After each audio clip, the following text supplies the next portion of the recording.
টাকাটা পাই সারা ঘরে পাইতে যাই না, দেখি কোথাও ঘরে আছে নাকি। দেখিলাম এই অক্ষয়দা, অক্ষয়দা, আরে ঘরে আছো? আরে সে আমার পয়সা টাকা বাকি ছিল, কি ডুবো ডুবো নাকি। জুতাটা রাখি, দেখি মালটা খাই গেল, কোনো আওয়াজ টাওয়াজ করেনি, খাই গেল খাই মানে দেখতে পারি লুকিয়েছে কেন, আমি দেখতে পাইনি।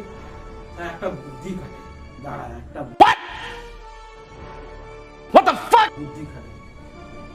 এই অক্ষয়, ওই জয় শীত পড়ছে প্রচুর, মাল খাওয়াইছি, চয় মাল খাও, প্রচুর মাল খাওয়াইছি, চ কাইরা চ চ মাল খাওয়া, শীত পড়ছে ঠান্ডা। চলো চলো চলো চলো চলো চলো চলো চলো চলো চলো চলো